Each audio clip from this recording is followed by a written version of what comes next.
Sebagian besar sudah masuk ke kawasan daerah industri dan perkotaan perumahan pemukiman. Masalahnya pasti udah masalah perkotaan, bukan lagi masalah infrastruktur dasar lagi.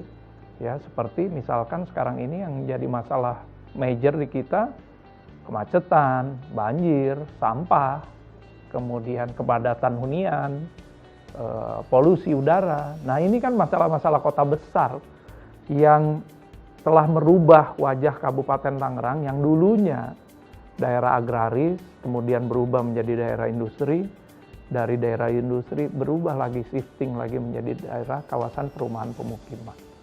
Jadi dengan membuka peluang untuk investasi sebesar-besarnya, kami mendapatkan gain untuk meningkatkan PAD kita dalam rangka nantinya mengimplementasikan program-program pembangunan. Yang paling penting sih secara fisik sebetulnya.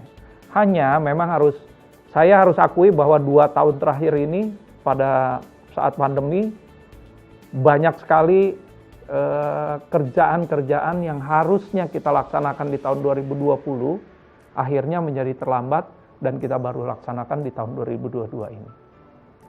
Gitu.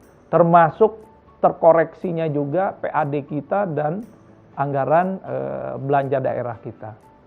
Hampir 1 triliun terkoreksinya.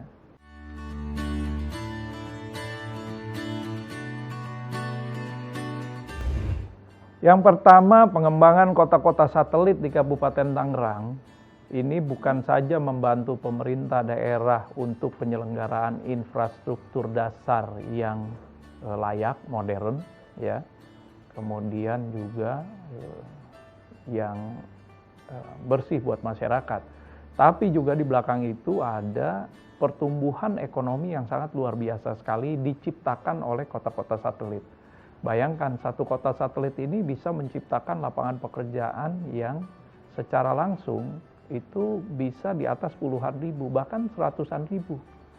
Ya, mulai dari pekerjaan konstruksi, kemudian services, jasa, perdagangan, dan lain sebagainya. Jadi saya melihat kota satelit ini adalah salah satu konsep untuk perkembangan wilayah. Juga secara paralel diikuti dengan pertumbuhan ekonomi. Hanya ada satu sisi negatifnya, mengundang kembali banyaknya urbanisasi ke wilayah Tangerang.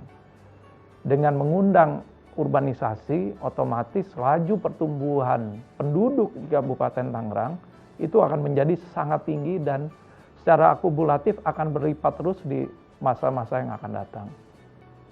Begitu juga dengan penambahan penduduk, artinya harus akan ada banyak lagi lapangan pekerjaan yang tercipta ataupun dibuka.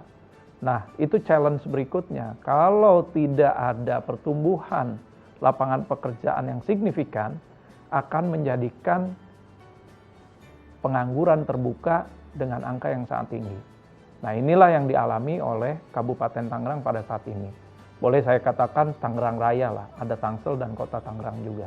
Tapi mereka kan daerahnya kecil dan sangat terbatas. Sementara yang punya potensi masih luas itu ada di Kabupaten Tangerang.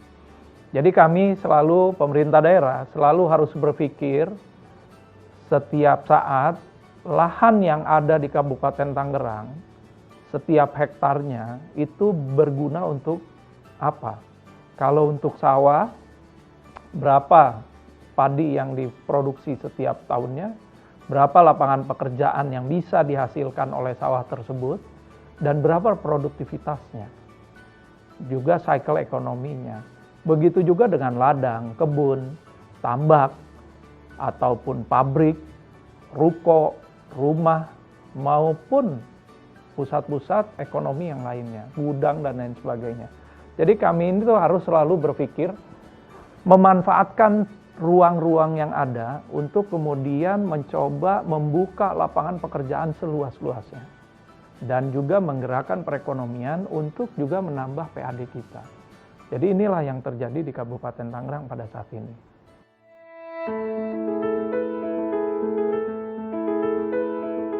Jadi di Kabupaten Tangerang itu ada rencana tata ruang dan wilayah ya, dan itu menjadi perda kita atau peraturan daerah. Perda RT RW ini berdasarkan dari perda juga dari Provinsi Banten. Dan perda Provinsi Banten maupun Kabupaten Tangerang ini biasanya sebelum disahkan itu diasistensi dan dibimbing oleh kementerian-kementerian terkait. Dari perda itulah kita bisa menentukan arah kebijakan untuk setiap wilayah tadi. Ya, karena satu kecamatan dengan kecamatan yang lain kebutuhannya berbeda. Tingkat populasinya juga berbeda. Kemudian pergerakan ekonominya juga berbeda. Maka dari itu, dari sanalah kita bisa memilah mana yang harus kita bangun untuk kawasan pergudangan, mana yang kita bangun untuk kawasan pemukiman, perumahan pemukiman, mana yang kita bangun untuk kawasan jasa perdagangan, bahkan mana yang kita tetapkan sebagai kawasan-kawasan persawahan, ladang, dan kebun. Nah itu, jadi dari basis perencanaan tata ruang tersebutlah kemudian kita mencoba memeta-metakan kebutuhan-kebutuhan masyarakat yang ada di Kabupaten Tangerang. Dan sekali lagi saya katakan, seluruh perda ini atau aturan yang dibuat di Kabupaten Tangerang itu selalu punya aturan pegangan sebelumnya.